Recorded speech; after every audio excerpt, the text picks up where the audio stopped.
Hi everybody, Matt Bernier, Dan Illman, taking a look back at the Grade 1 Mar Futurity from the Del Mar Thoroughbred Club on closing weekend, Labor Day weekend. The good thing is we'll get to go back to Del Mar here shortly for the Breeders' Cup, and maybe we're going to see some horses running in the Breeders' Cup Juvenile coming out of this race. You had a big full field, and you had a little bit of everything in there. You had big speed balls, you had horses that could sit a little bit.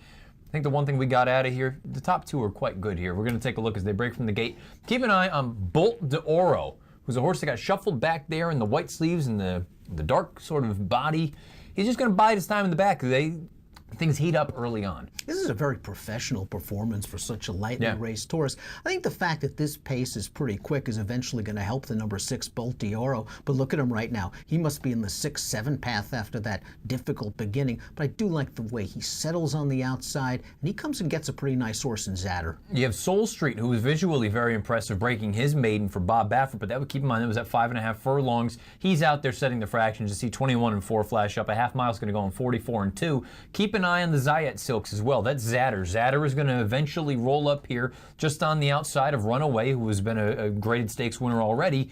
But again, keep in mind that big horse in the back. He's warming up from the rear. Giving up ground with a 4-wide sweep on the turn and really taking advantage of this pace. I like Zatter's performance because you notice that he's making a 3-wide move sort of into the teeth of the pace. And you mentioned that Runaway going into this race was the leader of this crop. Zatter settles things with him pretty nicely, but all the momentum on the outside is coming from the eventual winner, Bolt d'Oro. I do like the way Zatter fought him down to the wire. And you wonder if it was a matter of one of those instances where the first move was the one that just kind of softened him up a little bit. You needed to have the last move as Bolt d'Oro eventually is going to get there an edge away. He's going to win by about a length here when it's all said and done for Mick Ruiz. This was a very impressive performance. You see, pays $9.80. Zatter runs second, pays $4.60. Runaway rounds out your trifecta, paying $3 on the show end. The try for a half pays $35.05. Bolt d'Oro is a fascinating horse, pedigree-wise, by Medaglia d'Oro. Is he a half-Dasonic mule? I believe he is. He is out of an AP Indy mare, so there's a lot of things that you would assume stretch out ability.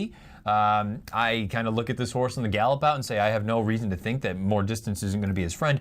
I don't know that I'm going to fully believe Mick Ruiz when he says he was 70% cranked, but that's neither here nor there. This horse has done nothing wrong. He earned an 85 Beyer speed figure, a 110 time form US rating, and I agree with you. I think the top two are both quite good. I think this horse, Bolt d'Oro, will stretch out successfully. I think he is quite good. He overcame, again, that sort of awkward beginning, a wide trip, and I think he ran down a nice horse. The waters will get deeper as he tries 2 turns, but as you mentioned, he has all the things in his corner that indicate 2 turns won't be an issue.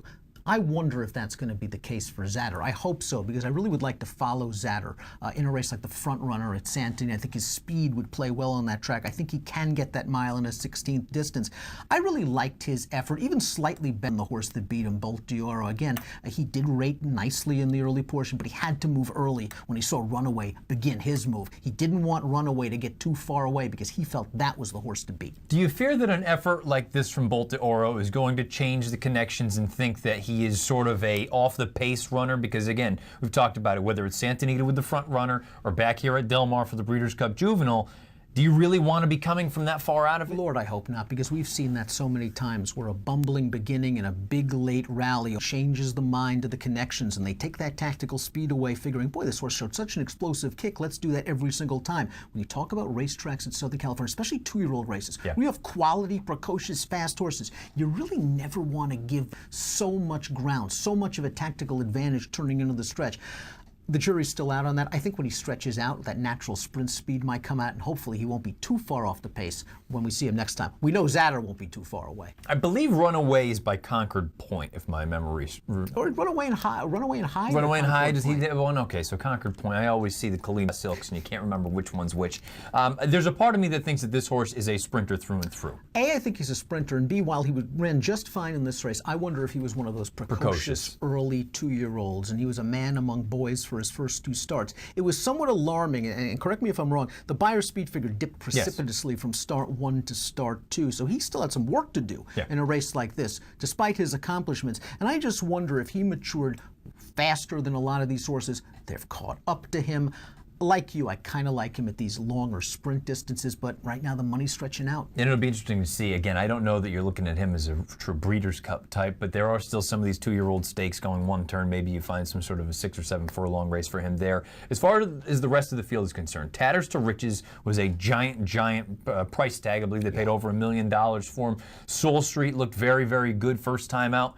Do you want to just give the mulligan to either one of these or both of them? I give Soul Street another chance simply because he was on a dead scent from the inside under Mike Smith. I understand why. Again, with an inexperienced 2-year-old breaking from the rail, if you don't make the lead, you are now in behind horses. You are taking kickback.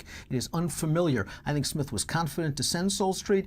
Unfortunately for him, the first quarter of a mile, he had an 80-to-1 shot pushing him. Then when he finally dispatched to that one, he's got Runaway. He's got Zatter on top of him. They threw a lot at this young horse here. He probably learned a lot. He probably needs a little bit of a drop in class, get that confidence boost back. Tatters to Riches, what do you do with him going forward? I'd give him another chance. He was kind of down inside in here and eating a lot of dirt.